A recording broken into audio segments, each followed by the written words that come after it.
Welcome to the broadcast, everybody. In response to the whispers that came through yesterday with regards to Frogmore Cottage and the exiling of the Duke and Duchess of Sussex, a spokesman on their behalf has confirmed that those whispers were shouts. We can confirm that the Duke and Duchess of Sussex have been requested to vacate their residence at Frogmore Cottage. I'm not sure if that's really great grammar, I've got to tell you. The Duke and Duchess of Sussex have been requested. I would say have been asked, or have been told, have been ordered. But nevertheless, they confirmed it. Yes, they have been asked to vacate. So vamoose, and quick sharp about it. And in a desperate attempt to save some sort of face over this embarrassing escapade, the charade, they suddenly emerge, don't they? They suddenly emerge on the day of these headlines. All guns blazing, smiles ahoy, the picture of romantic jollity, as if they are in the heyday of their honeymoon period, the first flush of courtship, gripping hands and claws and whatever kind of digits they have, gripping onto each other, smiling. And isn't it interesting? They appear for this date night. The press are calling it an exclusive, very expensive private members club. It's not actually that expensive, that costly in a certain world. I mean, it's a couple of grand a year if you're under 25, 4 or 5 grand if you're over a certain age limit. And you know, you're not allowed phones, you're not allowed to take pictures, it's all hush-hush. You find these private members' bars to a penny everywhere, my dear. It's not that. It's not that. You know, it's not that much of a secret society. But they rocked up there for a night out. And isn't it absolutely a picture of the absurdity of the excuse they used for leaving the kingdom, which was that they were under such scrutiny, the press were going mad, you know, that we want privacy, all the kind of thing. And they're illustrated for, you know, the press falling over themselves in their security, bullet-clad, chauffeur-driven car, waited on hand and foot. The paparazzi waiting to pounce on them because the price on their head for photographs and images has gone up 100-fold. And, you know, they were understandably, they were under a lot of scrutiny here. There was already a grand price on their head, as there are for many members of the royal family. But it's their actions.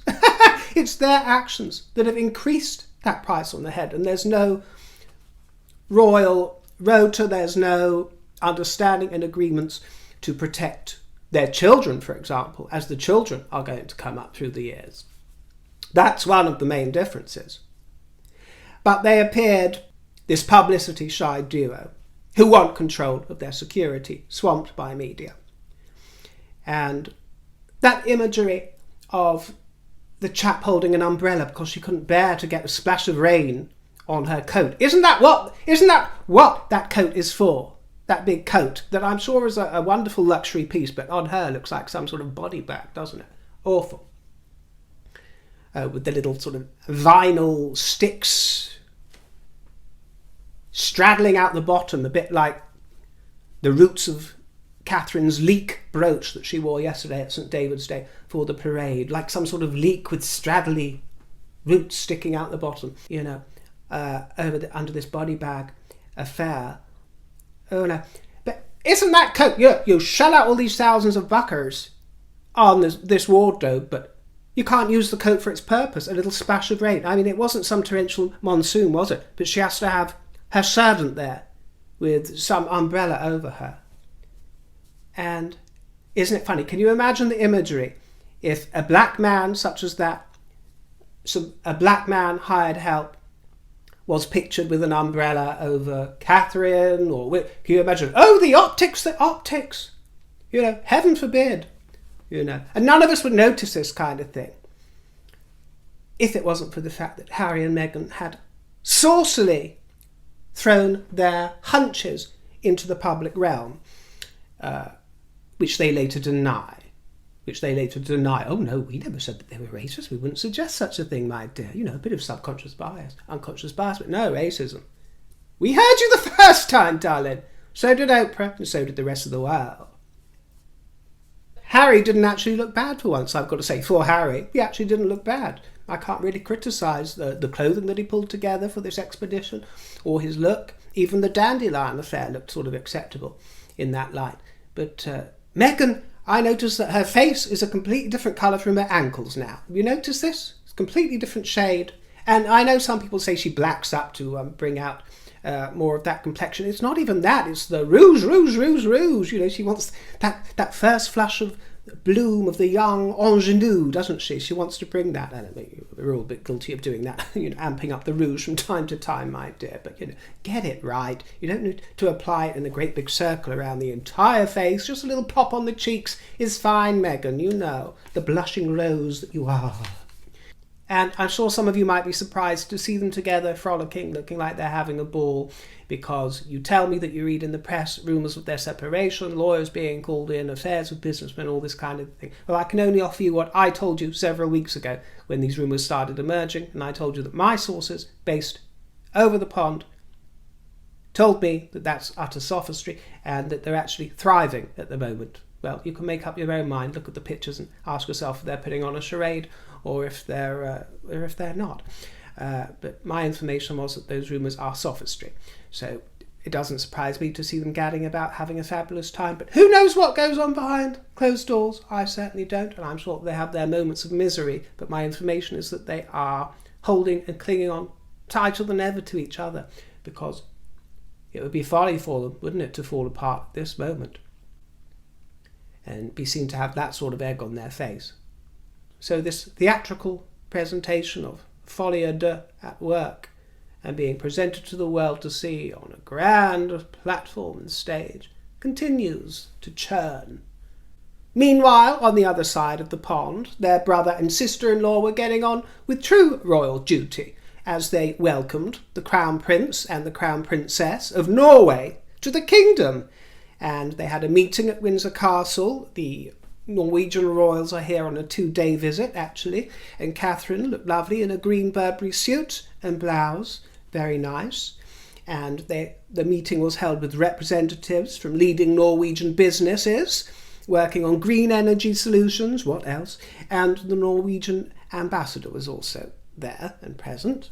Now, in a few moments, we're going to discuss the Coronation Chair, also known as St. Edward's Chair, because it's got a fabulous, interesting history. And also it's an exquisite work of art, a historical relic, and it is admittedly one of a fragile state and fading grandeur.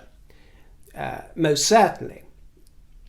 It looks a little bit like it's falling apart, and it has done on several occasions. But the reason I mention this in tandem with what I'm about to talk about is that it's a similar kind of beauty, and I thought that some of you fruits might find it interesting, because it was just by chance on the same day that I was looking at the Coronation Chair this week that I was also having a little browse on a property website that's well known here in the kingdom. And I'm sure, like many of you, you have a little Google around at the various towns and cities that you might fancy living in at some point in life, and see what's going, and have a nose inside and have a look at the pictures and the photographs and see, well, I have never seen, in all my years of looking around on these property websites, looking at the eye candy, in all my years, this really struck me. It's a Jacobean apartment, 4-bedroomed, 3-storied, above a shop. You know, I'm always talking to you about the charity shops here in England. Well, one of our famous charity shops is actually Oxfam, and they have a lot of, as well as clothes stores, they have a lot of second-hand bookstores as well. Some of you will ask where I find my second-hand books. Oxfam have got some great second-hand bookstores, which are fabulous for those sort of finds. Well, anyway, on the ground floor, it's been converted into an Oxfam, a charity shop. But above that, you can see the 3 floors, like out of some fabulous novel and a different era, which is exactly what it is. 4 bedrooms. I mean, it's small by most modern standards, but bigger isn't always better, believe it or not. And there it is, this Jacobean apartment in Ludlow, which is a medieval market town in Shropshire. And I just had to share it with you because, like the Coronation Chair, it is fading. The current owners, I believe, have lived there for 20 years, and during that time they've uncovered much of its rich history going back hundreds and hundreds of years, and from various stages in the history they've uncovered some of the Georgian wallpaper that was there, and it's fading, it's peeling off in some places, but the entire arrangement is all the more authentic and more beautiful because of the authenticity and through the revealing of the passage of time, various points in history. They've uncovered lots of secret cellars and secret cupboards that have been blocked off over the hundreds of years and the centuries, and it's been very, very sympathetically and quite unpretentiously restored. So it still looks kind of raggedy and rickety, but opulent at the same time, and so romantic. Don't you think it is just a dream? I couldn't believe what I was seeing. What an absolute privilege it must be to live there. And it's going, I think, at the moment for $500,000, which actually sounds like a bit of a bargain, especially compared to London prices or other places throughout the kingdom. But this is Shropshire. But also, unfortunately, for those of you that might be interested in the property, it's only got 78 years remaining on its lease. And normally you wouldn't really touch or purchase a property under 90 years. It should always have 90 years remaining, but preferably a lot more than that, 100, 110. It can go up to the hundreds of years. It can be purchased, but once it drops past a certain amount of years, then it's going to be very costly to renew the lease. But nevertheless, just so lovely to see, and imagine living there. You know, I don't know, perhaps it would be a bit too intense for me. It's got a very sort of pokey kitchen, I suppose you could say. Adequate, but rather pokey by today's standards. And the bedrooms are rather pokey, but one of them has got a certain saucy appeal to it, I have to say. I think one of the things that would put me off was the possibility of spiders not knowing where they're hiding. You know, I love old buildings. I would always want to live in older buildings, ones with character, but not so many where there's hiding places for lots of spiders. I would find that a little bit difficult to sleep at night, to be honest with you. And I don't think there was a shower there as well. I only saw a sort of tin bath affair, and I would have to have a shower. The land was first purchased and built on in the mid-14th century. This was the first building that began the reclamation of the town market area. The current building dates from the early 1600s and was recorded as the Bear Inn. The first landlord, Thomas Hitchcox, offered travellers lodgings, decent food and drink. But if money is no object, and one of you fruits is looking for a holiday home, how gorgeous. Can you imagine conducting some sort of grand affair there, some romance, and then, you know, lighting a cigarette with your morning coffee, looking out those beautiful ancient windows at the market square with a pan au chocolat in hand, my dear, dunking it in your coffee, reading over the paper, you know, digging into a few books here, doing the crossword, and inviting friends round for a fabulous bohemian luncheon. I just, you know, sorry to go on, my dear, but it took my breath away, and I know that it will take the breath away of some of you who, of discerning taste, my dear, who enjoy this sort of thing. And because it's been done so tastefully and authentically, it almost seems obscene, doesn't it, to see the widescreen tellies appear one or two times, to suddenly see these modern furnishings obtrude into the room. It jars. It takes my breath away. It really does. To see that history, what an absolute joy it must be to live there. What an absolute privilege. I just can't get over it. Anyway, it put me in mind, as I say, of the beauty of our old and faded Coronation Chair, which will be used at the coronation in a couple of months. And it's a battle-scarred old relic, isn't it? It's a battle-scarred old relic, a bit like me. Like the Coronation Chair, I'm still surviving with a faint glimmer. But this chair has survived over 700 years, 26 monarchs, and a vicious white fungus, actually. And no, I'm not talking about Harry or Meghan and their mushrooms. No, it survived a vicious white fungus, actually, when it was hidden away. I think it was during World War II. It was hidden away in some weird old cellar. It hasn't been treated with the most love in the world over the years, but actually that goes on to add to the poignancy of its story. But it was hidden away somewhere in the undergrowth, and when they dug it up a few months later, they were horrified to find quelle surprise, it was covered in sort of white fungus and white dots. They managed to save it and salvage it. And the Coronation Chair, underneath you see that rock, is where it houses the stone of Scone. And it's that peculiar word as well I only spoke about a few weeks ago when I was speaking about scone versus scone, jam scones and jam scones. Scone, scone. Well, now there's a third pronunciation of it, which is Scone, which is, of course, Scottish. And that stone of Scone was captured from the Scots by King Edward I in 1296. And legend has it that it was thought to be the pillow. The stone was actually thought to be the pillow that Jacob in the Bible used when he had his dream, the dream of Jacob's ladder. Well, that was the pillow. And it's had such a checkered history, it really has.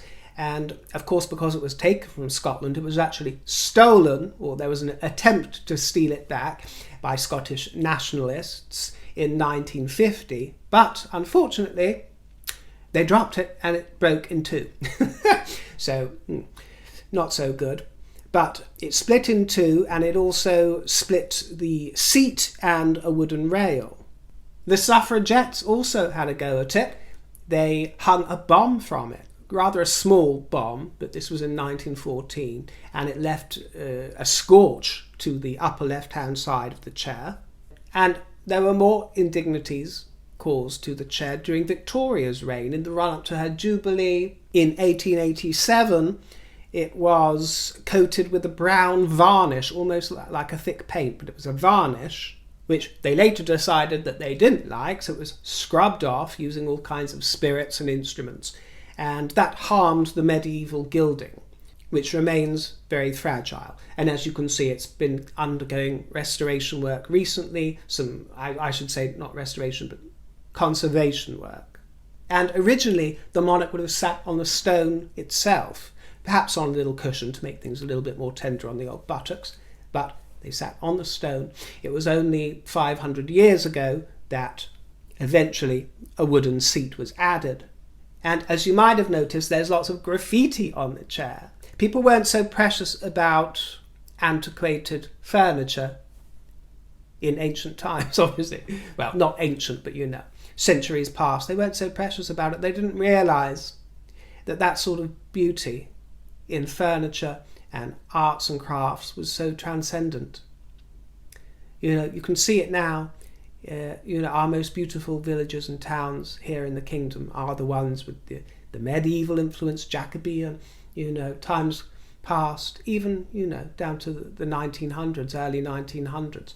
And post-war, everything, like everywhere in the world, was affected by technology. But in many of our opinions, unless you find beauty in brutalist architecture or the modern world, and I do see the appeal and beauty of some of it, but it just doesn't hold a flame or compare to how they used to do things, does it?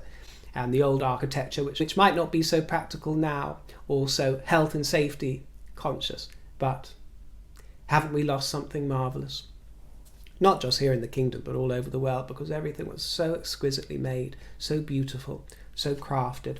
But what I'm saying is that everything back then was. And so when it came round to the 1700s, the 1800s, the Westminster schoolboys would graffiti the chair, think nothing of carving their initials into it. And of course you didn't have CCTV and all kinds of security guards in those days either, did you? But visitors and tourists clamber all over it. It doesn't bear thinking about now, does it?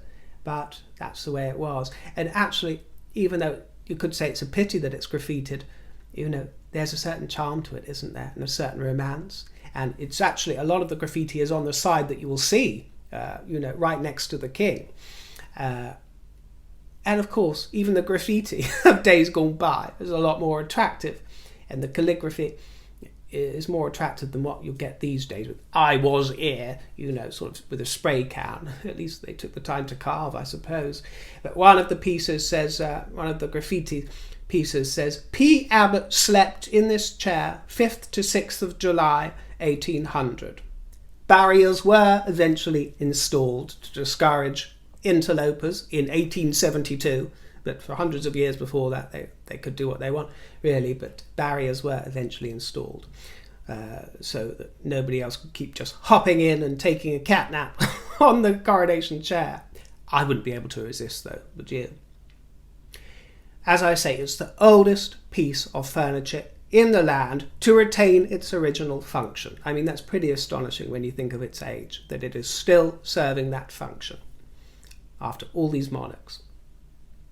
And if you're wondering, the ancient stone of Scone was returned to Scotland on the 700th anniversary of its capture, and it was returned on St Andrew's Day in Scotland by Prince Andrew. Was returned to Edinburgh, but the custodians at Edinburgh Castle have announced that it will be transferred to Westminster Abbey for the coronation, and then next year actually it's going to be relocated to Perth, to an arts centre in Perth, at the Perth City Hall, and that is actually within 2 or 3 miles of its ancient home at Scone. It was World Book Day here in the Kingdom this week, and lots of little people were encouraged to dress up as their favourite children's characters from books, or various characters. Had fun doing that, and one of them made the headlines for dressing up as a certain second-tier prince that you might recognise. Little Ellis Wright there making headlines. And it was also celebrated by the Queen, who held a conversation with the children's laureate, Joseph Coelho, who was wonderful, I have to say. He was wonderful company, gave a great interview, and just a hint of deferential, suitably deferential to Her Majesty, which was really nice to see. And they discussed the importance of reading in childhood and the joy of reading to loved ones. It was a really lovely interview. She wore royal blue, a gold necklace, and she spoke about her love of black beauty. No, Meghan, she didn't mean you. There are millions of black beauties in this world, my dear. Gorgeous, beautiful black women. But you ain't one of them. No, because despite your looks and your biracial heritage, beauty also comes from within. And that's not what many of us sense in you. Many of us sense crafty mischief emanating from within. So I wouldn't put you in that number. Anyway, the Queen was talking about a horse, Black Beauty, of course. And that was one of her favourite childhood books. And a lot of you will compliment my vocabulary from time to time. And although I take the compliment, I don't think I have an especially rich vocabulary. I've met many people with a far richer vocabulary, but thank you for that. But some of you will ask, how do you know so many words? Because I'm not especially well educated. But I'll tell you one of the little tricks. I was speaking to you in Tip Jar Corner last week about a book that I'm reading. I'm still reading it, this River Diary, which I rather enjoy. But I'm just using it as an example, because in the first couple of chapters, and I do this with a lot of books, if I come across a word that I'm unfamiliar with or have never heard before, then I look it up, I write it down. Sometimes I'll screenshot it, so I've got a note of it for later, and write it down. And I've actually got a big book somewhere with them, because I always forget, I'll often forget the meanings. But I'm just giving you an example of how you can broaden your vocabulary. Here are 4 words that I found in the first chapter or 2 of that book. And I'm admitting to you that I either don't know them or aren't familiar with them. And there's no shame in that. It is what it isn't it? And some of these words are ones that I might have heard before, but hadn't really got down to the definition of them. The first one is Catholicity. Catholicity, which is the liberality of sentiments or views. The second word, tumulus, a mound of earth and stones raised over a grave. And the third word is one that I used early in this broadcast when I spoke about widescreen tellies obtruding from the walls. They obtrude into that environment. Well, I wasn't really sure what that word is, but it came up in the novel and I wrote it down. Obtrude, become noticeable in an unwelcome or intrusive way. And the other word, asperity, I wasn't quite sure of the meaning of that. That is harshness of tone or manner. Asperity. I just thought I'd share that little tip with you because people don't always think about it when they're reading books and come across unfamiliar words. Something you can do. And as the Queen says, the more books you read, the more you are going to understand about different places, different cultures, different ways of life. Special thoughts go out this week to our fruits of Greece. A message of condolence from His Majesty to the President of Greece was issued following a train crash in Greece. My wife and I have been most shocked and profoundly saddened by the news of the dreadful accident involving 2 trains in northern Greece, and would like to express our deepest possible condolences to the families of all those who have so tragically lost their lives. During our visits to Greece, we've always been struck by the kindness and generosity of the Greek people, and our thoughts, prayers and heartfelt sympathy are with all those who have been affected by this appalling tragedy. Thank you for dropping in to see me. I enjoyed our little chit-chat and I hope you enjoyed our conversation as well. And it is a conversation, so please do leave me your juicy comments and juicy questions below. I thank you very much for them. And if you'd like to treat me to a cup of tea and a slice of cake, my tip jar is in the description box below. That's entirely optional. I will see you next time, and toodle pip.